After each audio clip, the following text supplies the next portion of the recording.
A Father's Day thank you.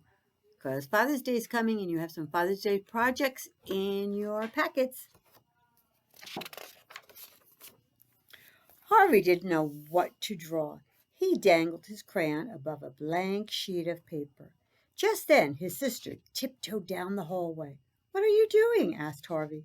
"Tomorrow's Father's Day, and I got Dad his favorite present," said Laurie Ann. "How do you know it's his favorite?" asked Harvey. "Follow me," whispered Laurie Ann. They could hear Dad in the kitchen. He always cooked breakfast with the radio. He'd cracked eggs and hum a tune. He'd flip pancakes and crank up the volume. And when the bacon was crispy, his big booming voice would fill the house with song. By the time breakfast was ready, it was either cover your ears or go sit down and eat. Laurie Ann pulled Harvey into their parents' closet. "See, Dad's favorite present," she said. "Every year I give Dad a tie, and every year he says, 'A tie! How wonderful! I can always use another tie.' Then he gives me a hug and says, 'Thank you,' and I say, 'You're welcome.'" After breakfast, Harvey played tag with the dog until he tripped over a skateboard and cut his knee. Dad scooped him up and carried him inside. "We might need to operate," muttered Dad as he handed Harvey a popsicle.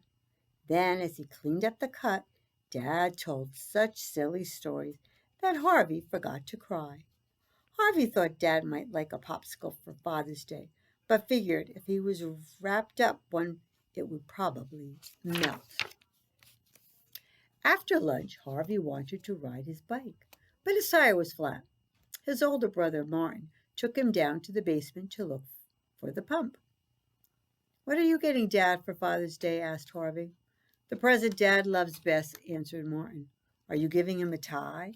"Why would I give Dad a tie? Follow me and I'll show you what Dad likes best," said Martin.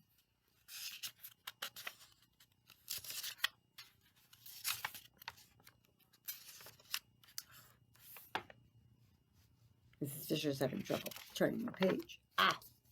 Harvey followed his brother to the storage room. "See the nails?" asked Martin. "Dad loves nails. Every year I give him a box of nails, and every year he says, 'A box of nails! How special! I can always use another box of nails.' Then he gives me a hug and says, 'Thank you,' and I say, 'You're welcome.'" "Dad! Dad!" Harvey called, could not fix his tire alone. Luckily, Dad woke up from his Saturday afternoon snooze when Harvey hollered, "Dad!" "Did something call for your bicycle repair?" answered Dad. Harvey held the handlebars while Dad filled the tire with air. When Harvey pedaled away, Dad stayed and watched to make sure the tire was safe. That evening, Harvey thought about Father's Day again. When he stepped out of the tub and Dad wrapped him in a big warm towel, Harvey went looking for his older sister, Nadine. She was in the family room and dancing to music. Harvey could not hear.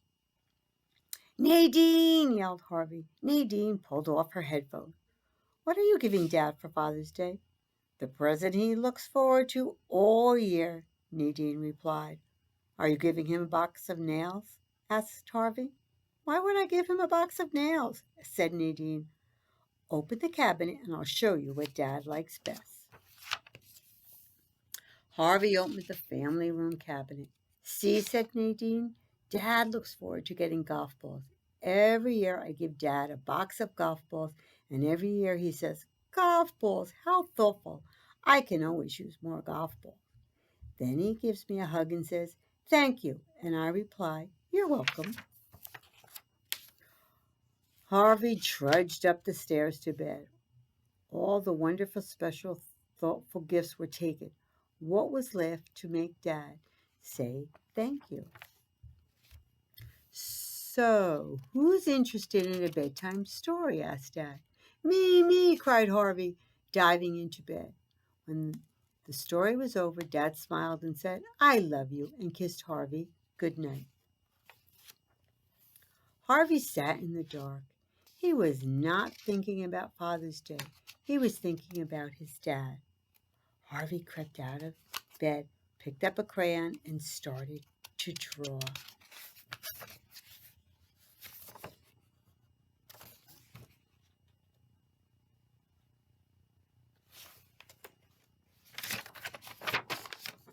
On Father's Day, Lori Ann handed Dad a gift-wrapped box.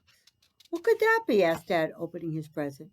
"A tie. How wonderful. I can always use another tie." Then he gave Lori Ann a hug and said, "Thank you." "You're welcome," she said. Martin gave Dad a bow wrapped in newspaper. Dad shook the box and whispered, "I wonder what's in there." He opened it. A box of nails. "How special. I can always use another box of nails." Then he gave Martin a hug and said, "Thank you." "You're welcome," said Martin. Nadine gave Dad a bag tied up with a bow.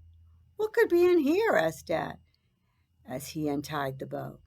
"Golf balls. How thoughtful. I can always use more golf balls." Then he gave Nadine a hug and said, "Thank you."